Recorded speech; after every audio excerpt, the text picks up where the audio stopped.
Good evening. How's it going, everybody?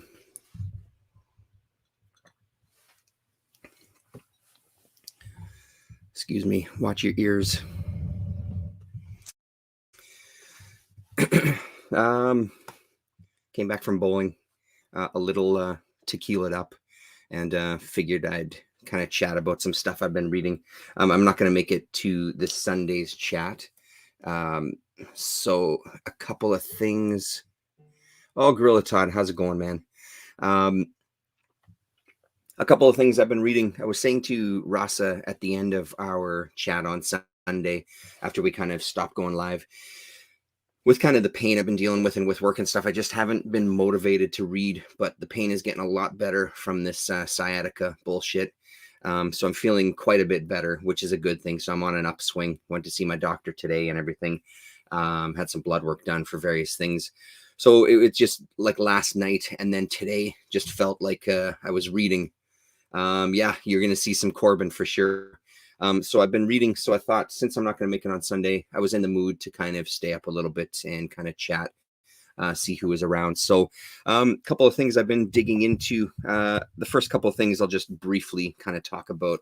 I've been dipping into this Dashiell Hammett and Alex Raymond Secret Agent X9 collection of strips. I'm about almost 60 pages into it. It's an unusual strip, to say the least.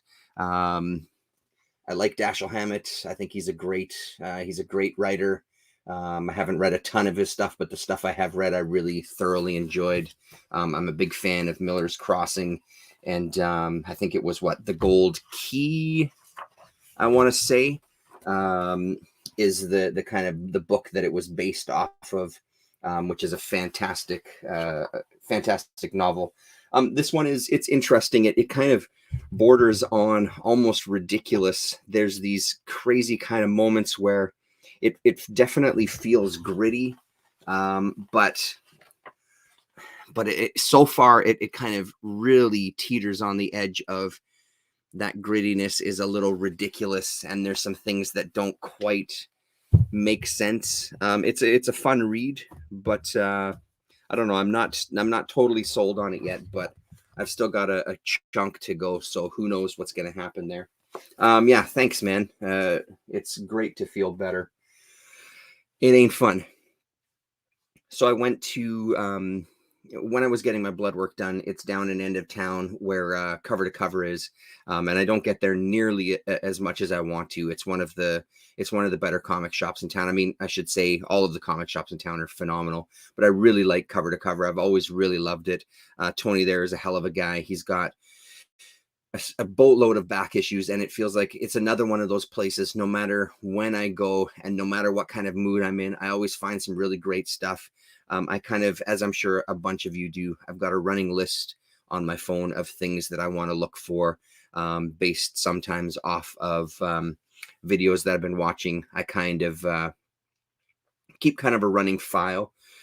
And more often than not, it's Red River Bookshop or Cover to Cover that I find these back issues.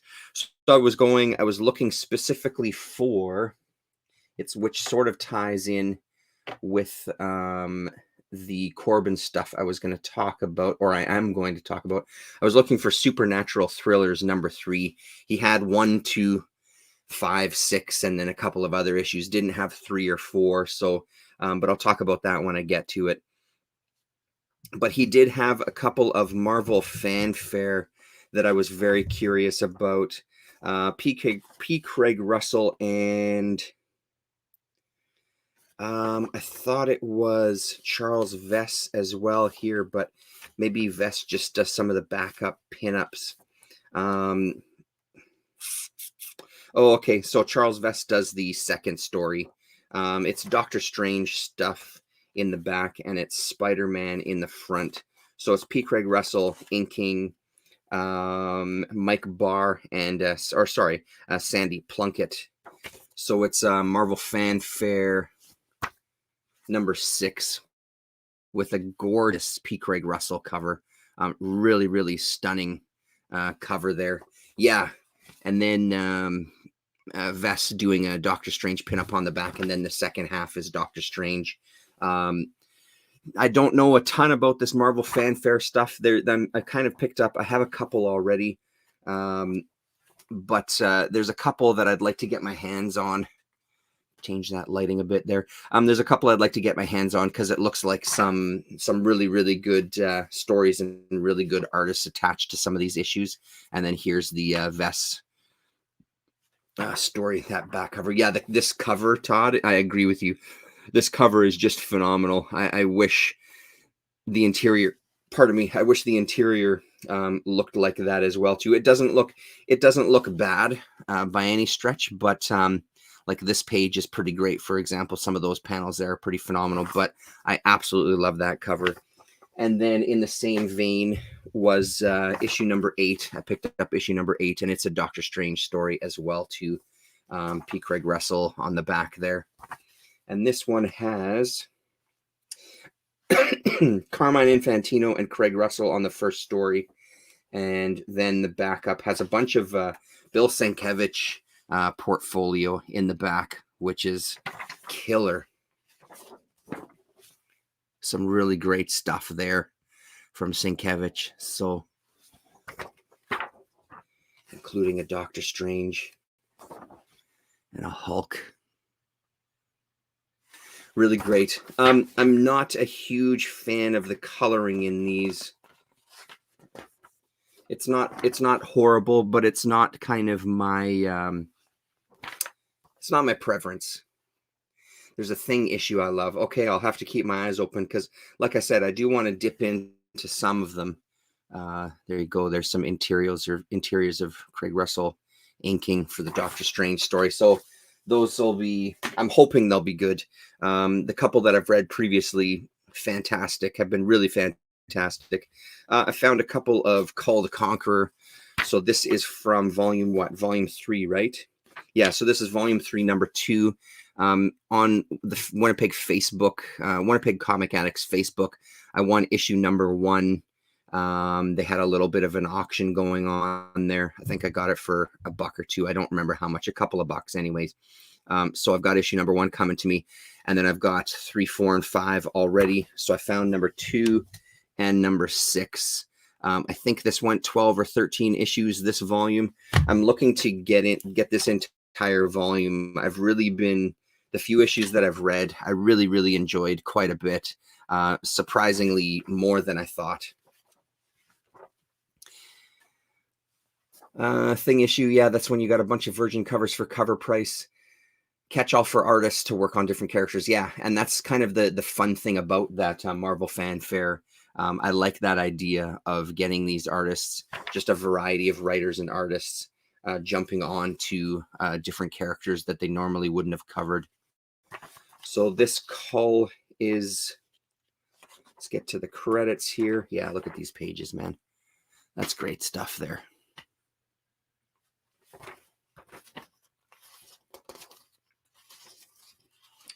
Credits might be at the back here. Or not. Oh no, here they are. So John Buscema, penciler, and then Dan Green and Joe Chiodo, inkers. Alan Zalentz as the scripter there. So there's the credits there. So yeah, I mean, like I said, the thing that appeals to me about this, when I talked about this before, I like the kind of mix of politics in with this. I'm hoping that pans out to be something that's interesting. It sort of touches on it in issues 3, 4, and 5, where he's kind of coming to terms with following his instinct about doing stuff and having to kind of go through this democracy sort of, or this, I'm blanking on the actual word, but just jumping through the hoops of when you're involved in the politics side. I found pretty interesting. I hope they explore that quite a bit. That's something that I'm curious to see how they treat that. And then issue number 6, I found he had a few other issues as well, but I just figured I'd pick up the first. I just wanted to get the first 6 to really give it a good read to see what this is all about here. And then in this one, John Buscema and Klaus Janson doing the inking on this issue here, which is pretty exciting. The Klaus Janson interview on the Kayfabe channel is well worth checking out for those of you who watch Kayfabe. It's a really, really great interview, listening to him talk about kind of his career and working with Frank Miller, etc. So yeah, so that's good. But the meat of what I wanted to talk about tonight, one of the other things I found on Twitter, I think it's a guy I follow, I think his handle is Comrade Comics. He posted a couple of images from this, I don't know, a couple of weeks ago. Alex Nino, Space Clusters.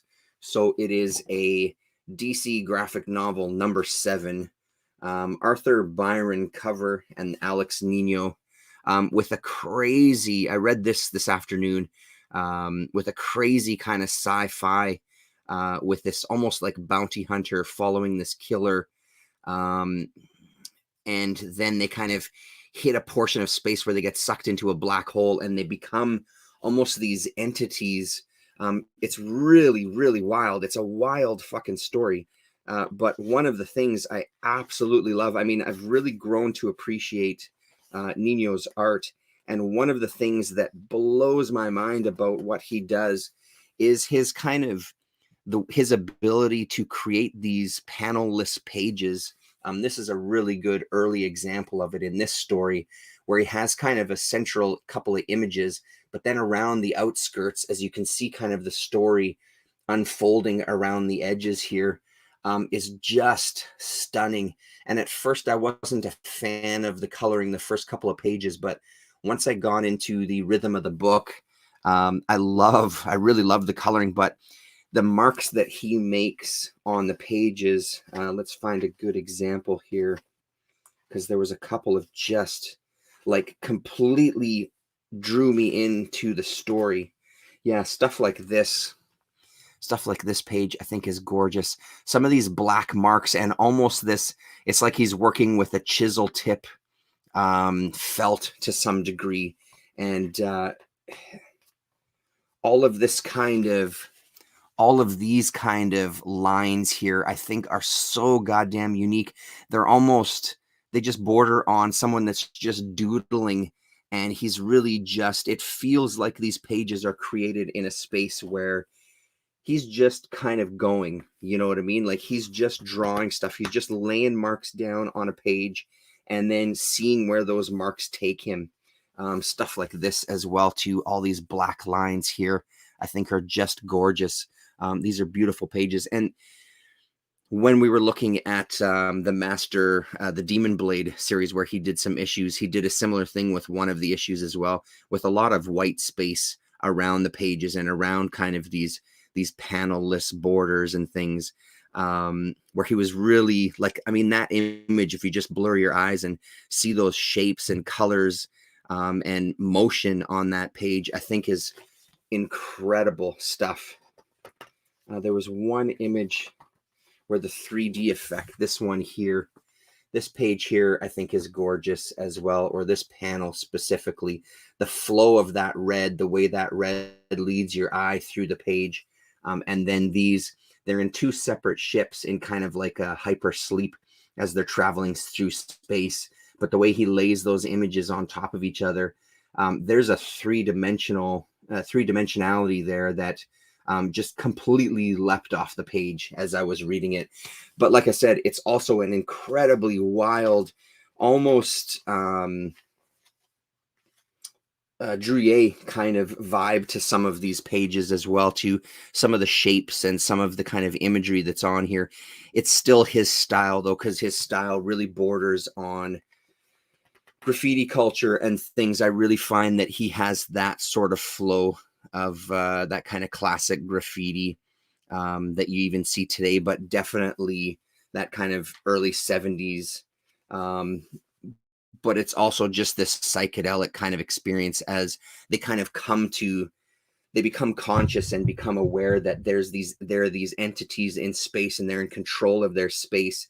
They don't really have much link to what their past was, but they're able to reach out to kind of find these beings within space. It's just a fucking incredible story. I would highly recommend finding this. I think it was $5 when I picked it up, so I don't know if it's something that's super, super expensive, but again, it's the joys of YouTube and Twitter and kind of social media, like spending time with comic people. You never know what you're going to get turned on to.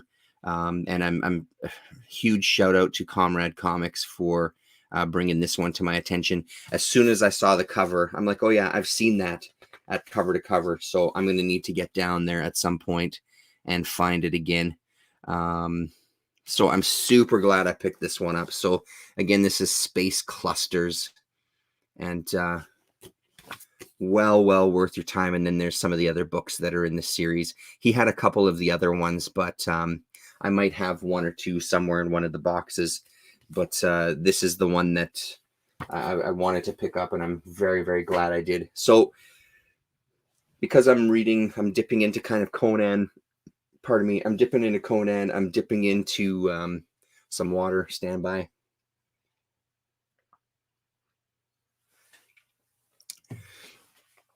Quite a few shots of tequila tonight, so it's nice to have some water to refresh myself. I'm dipping into Conan because I'm dipping into a little bit of Red Sonja. I'm dipping into some Cull.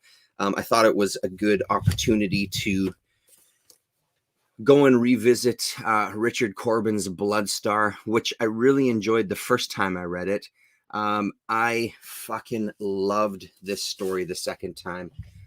So this is the collected edition from Morningstar Press from 77, possibly. Let's have a look. I'm just going to take the dust jacket off so it's easier to kind of get a handle on. It's a numbered. Hello, Damien. How's it going? Numbered edition, 1729 out of, what is that, 5,000? Yeah. And it is 1976. First printing, 1976. A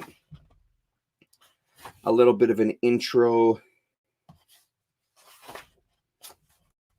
and talking about Corben, a little bit about Robert E. Howard. So this collection is black and white. It was reprinted. We'll look at a couple of the heavy metals here that I have pulled out as well too. It was reprinted in Heavy Metal magazine from December. I think it's the December 1980. Sorry, watch your ears as I move the table with the microphone on it. Sorry about the racket there. December 1980 is when it starts in Heavy Metal, and then it goes for 8 issues. The final 2 issues plus the one after that, so there's 3 issues that have a Corben interview as well too, which we'll briefly talk about, and some of the new information that's come to me today. Again, the joys of social media. Let's put this there somewhere. I am absolutely in love with this one. Apparently, this was one of Corben's favorites for quite a few years that he wrote, or that he drew. He wasn't crazy about the original story. There was that adaptation. That's why I went to look for this. Supernatural Thrillers #3, because there's a version of this story in that comic as well too. So beautiful work. If you can find Conan Marvel Treasury Edition. Hello, Gore, by the way. Conan Marvel Treasury Edition number 19 with a story by Nino. You won't be disappointed. Bloodstar is great. Definitely better than Saga. Yes, absolutely. This was apparently Corben's favorite for quite a while. He did a great job at adapting this short story, and kind of what he says is kind of adding a bit of life to sorry, while I move the microphone again. Just feel like I'm going to bump it and it's going to drive you crazy. Adding some life to the characters, adding some dimension.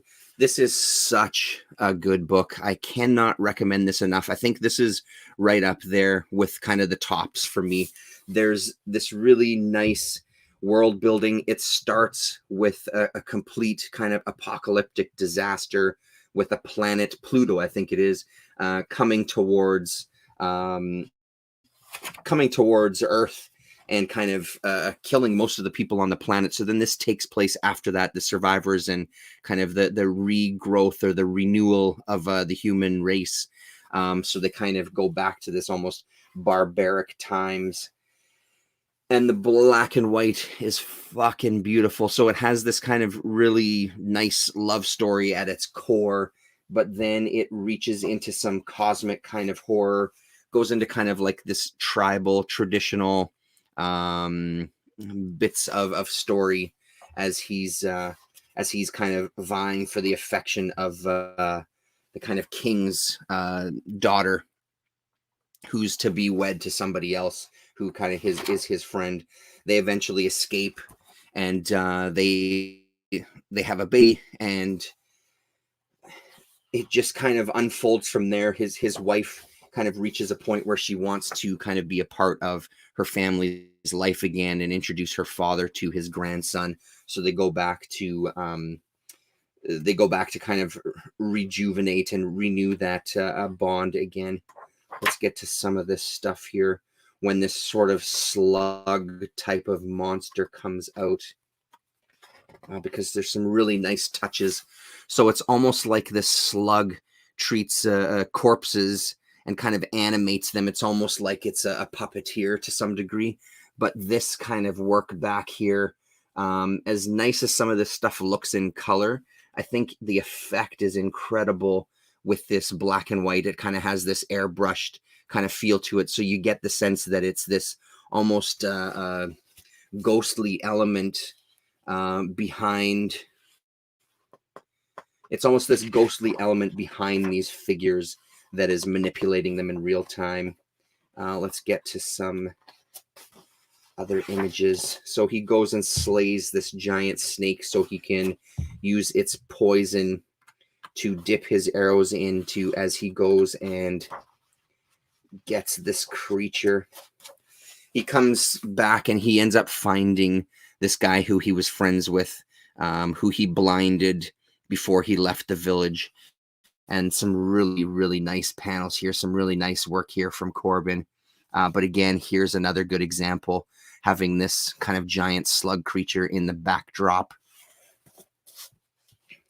until we finally get the reveal of kind of its entire form with its eyeballs. And again, like, as much as I love Corben's color work, and I do truly, truly love it, this black and white in this, the rendering in this book that he pulls off is just gorgeous.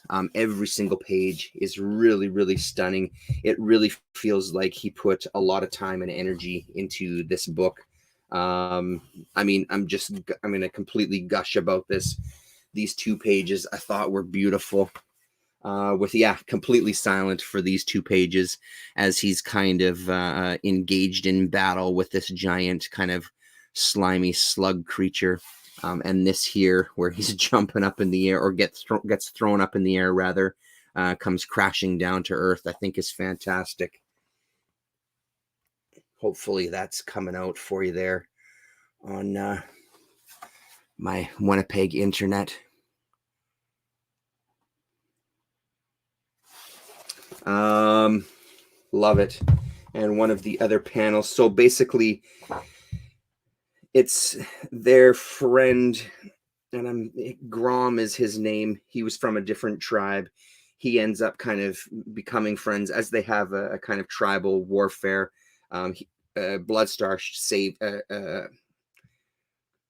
kind of saves his life to some degree, and they become really close friends. So now Bloodstar's child, who is also called Bloodstar, Grom is telling him this story of his parents on his deathbed.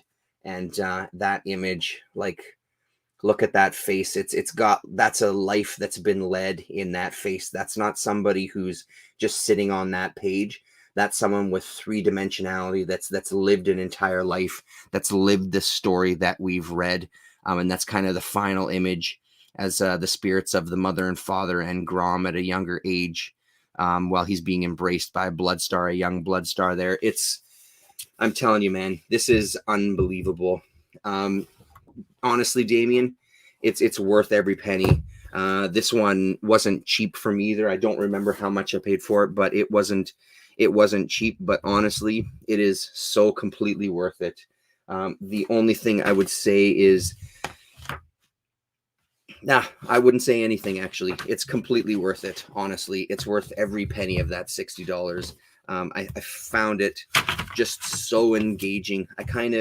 It was one of those books that, as much as I wanted to kind of sit and read it in one sitting, I really savored it. I really kind of went slowly through it just to really absorb all the pages. There was a hardcover edition, and then there was a soft cover edition. So this is the hardcover edition. Like I said, from 1970, what did I say? 76, just a black background. It's pretty beaten up, but man, I can't say enough about that book. That's easily one of the best Corben stories I've ever read.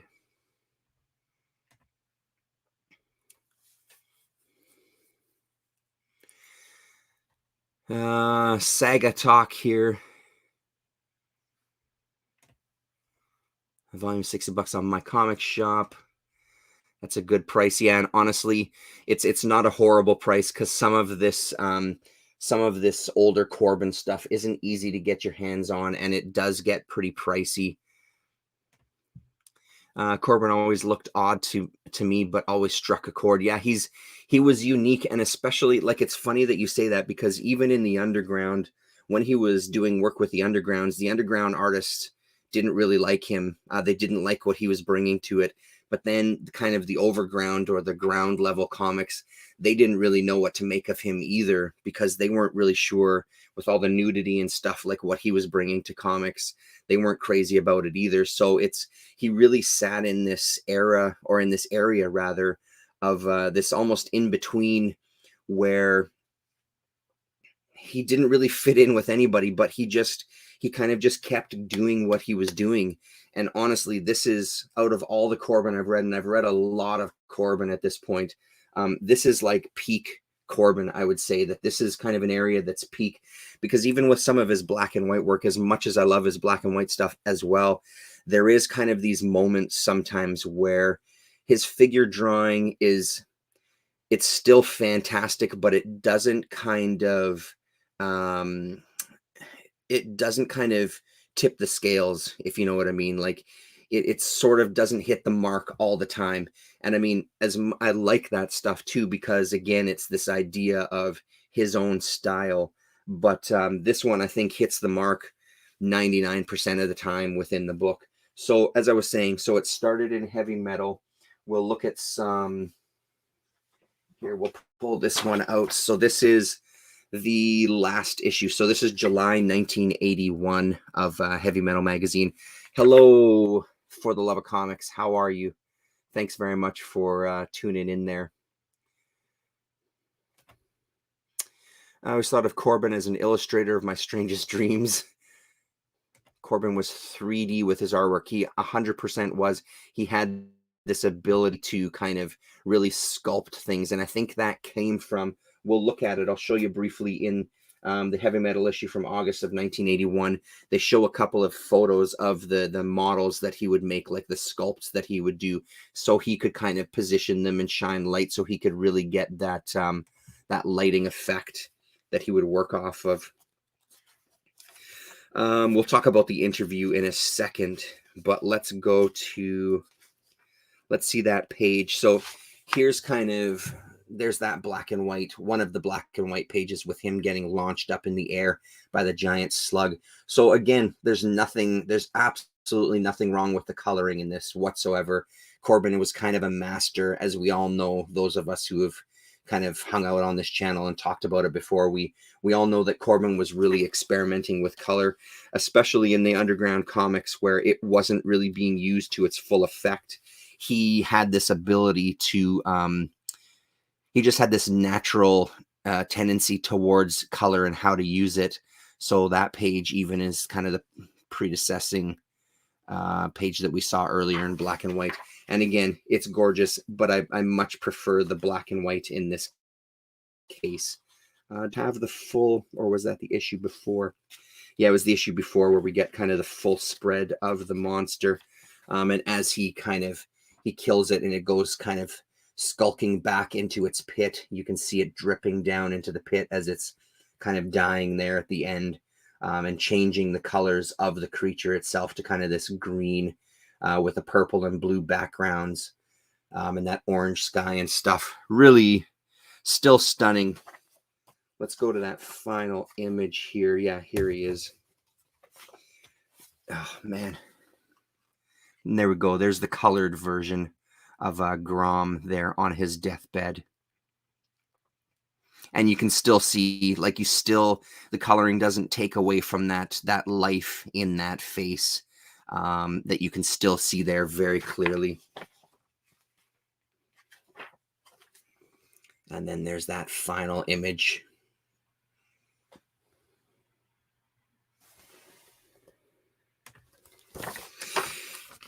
Corben is one of those people I've heard about forever, but never read much of outside of latter-day short pieces and anthologies. Yeah, I'd love to get my hands on a book or two that introduces me to him.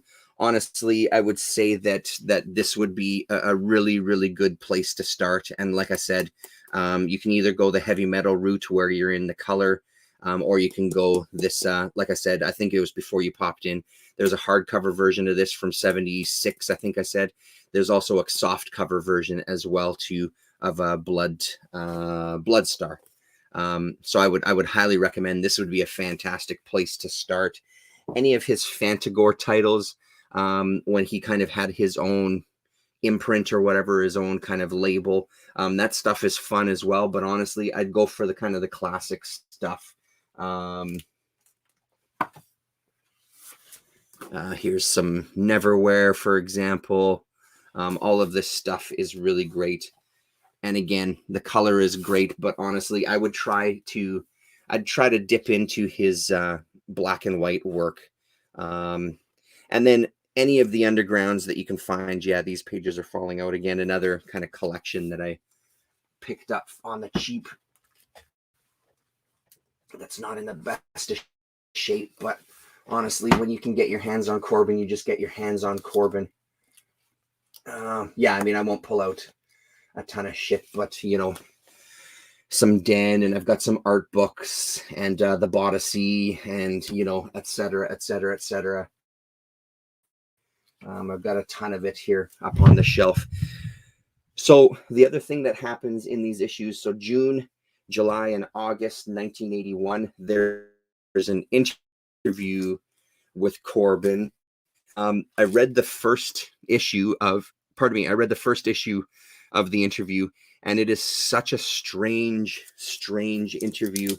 And somebody on Twitter, and again, I'm sorry that I'm blanking on the names of people. Somebody posted that apparently a month or two after this interview came out, Corben wrote a letter to them because he was not happy whatsoever with how this interview turned out. And I can completely see why. This first interview, there's this weird tone. There's this continual talk about his supposed perversion. Here's that image of the slug creature. Why are you infatuated with big breasts? And your wife, I've met your wife, she doesn't have big breasts. And would you ever draw women with small breasts? And all these just completely dipshit bullshit kind of questions.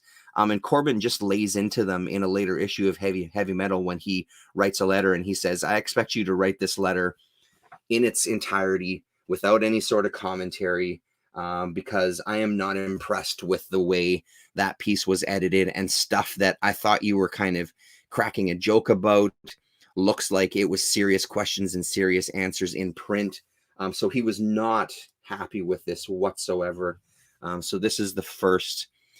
I mean, I'm going to read the other two as well, but even after reading this one, it was just really left kind of a weird taste in my mouth as far as what is the point of this. And just the interviewer himself seems really fixated on, honestly, just the dumbest shit. So I'm hoping that changes, especially with issue number 3, which we'll briefly look at here. So August 1981 is the final issue of this 3-part interview. And in this one, what we get on the first page is we get a sculpt of Den that he did. I'm assuming that's made out of clay. And again, this is something that he was infamous for, that he would make these sculptures, make these heads and figures, so he could kind of put them in different lighting setups so he could get that natural shading and kind of be able to draw that lighting effects on his figures for the comics. So I'm hoping that there's some good information in this third part of the interview. But after reading that first part, I'm a little hesitant, to be honest. But I will kind of continue it. And then it also goes through, in this final one, it goes through a bit of his artistic process and shows various stages. I think this is from Tales of the Arabian Nights, which is also printed in Heavy Metal magazine and was kind of was collected in an edition as well too, which is really hard to find. I've found it a couple of times, but it's pretty damn expensive, so I've never bit the bullet. So that's pretty cool to see every kind of stage until you get to kind of the final painted version. So let's back up here in the comments here. Corben reminds me of the band The Stranglers. Punk rockers didn't think they were punk because of their melodies, and keyboards and rockers didn't think they were rock because of their brashness. Yeah. Honestly, Damien, I would, as much as I enjoy Dan, and I think Dan is there's nothing wrong with starting with Dan. Honestly, I would suggest Bloodstar over Dan. One of the reasons would be that you're getting this kind of contained story in one volume. So Dan kind of, it sprawls over such a long period of time, from kind of his early heavy metal work into kind of Fantagore and stuff. And as good as Dan is, it's really, really great. I think Bloodstar is a really good spot to start because of its kind of, you just need the one volume and you've got the whole story, right? And it really gives you a good sampling. Dan Never are also expensive and out of print. Yeah, and that's the thing with all of Corben's stuff. All of the collected stuff is really, it's hard to find, man. It's taken me years, literally years. And again, thank God I live in Winnipeg, because I've got some amazing people here that get these crazy collections. Started falling apart right away. Yeah. That's why we all have to move to Canada. Texas is moving there, maybe India too. Yeah, absolutely. Again, we're in the prairies. We've got lots of room here in Manitoba. Introduce you to Creepax. Yeah, and that was the thing. As I was flipping through, it's the 80s era of heavy metal. I feel like I've neglected it for far too long. I started dipping into it in within this year. And every time I kind of dip into some random issue of 80s heavy metal, I'm amazed by what was in there, and the stuff that I'm just missing out on, because I really focused on the 70s stuff, because that's kind of where a lot of my love is, but that extended well into the 80s as well. I don't know late 80s, but I've got a bunch of early 80s stuff, because I think I have, at this point, I think I have the first 4 or 5 kind of years of heavy metal complete now after all this time. And it's really great to kind of dip into this 80s stuff. It is very strange that it's been out of print so long. You think with a guy like Corben, they would keep it in print, but I'm pretty sure we've talked about it before, Damien. Maybe it was you and I speaking about it, but because it's him and his wife that retained all the rights to his stuff, they wanted to put stuff out in editions that they were happy with. So they never really let this stuff go to anybody else. So it was really, they had control over it. So they didn't want to, I don't know why they didn't want to keep all of it in print. I don't know the full backstory, but it's definitely something like they wanted to keep a handle on. The land of Drawn and Quarterly, Beck and Stronger. Oh man, yeah, Montreal. I've been to the Drawn and Quarterly store when we went to. I've been to Montreal a couple of times now. Once driving there, and then once or twice flying there. Actually, twice driving there, once flying there. And the Drawn and Quarterly, it's just a little tiny bookstore, and it was fantastic to kind of see the heart of Drawn and Quarterly.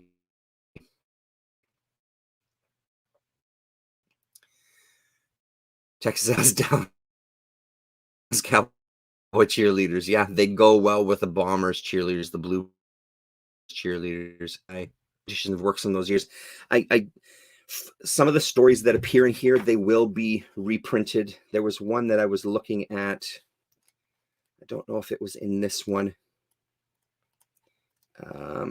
Some of the stories were reprinted in their own volumes, yes. Not everything, though.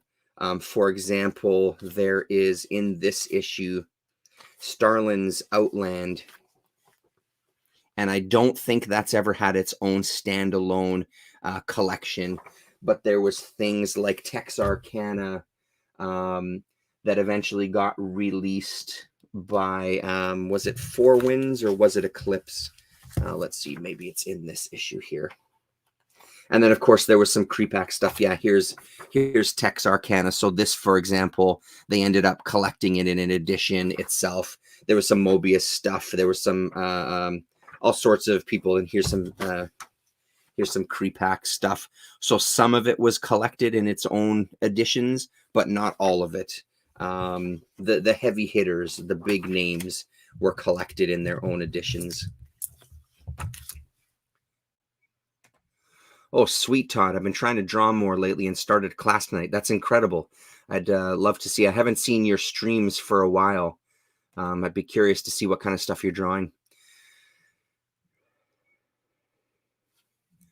Yeah, and there might be kind of, like Gorvidal is saying, there may be kind of hardcover collections of heavy metal, like the magazines in their entirety, but that sort of thing.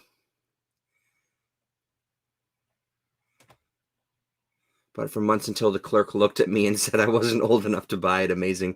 And I've told this story before. It's one of the things about the comic shops here that always let me, even from a young age when I probably shouldn't have been, I'd ask for the box that they kept behind the counter that had kind of the underground comics like the Freak Brothers, etc. I would always ask to see the box they kept behind the counter. And to their credit, they full on just pulled that shit out for me at 15, 16 years old and let me kind of flip through it and buy whatever I wanted. So shout out to the Winnipeg comic shops for making me the pervert that I am these days.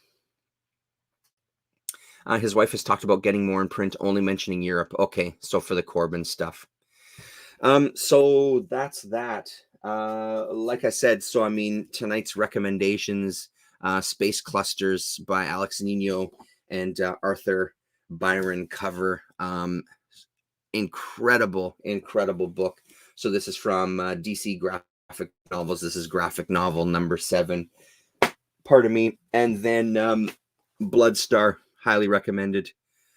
So thanks very much, everybody.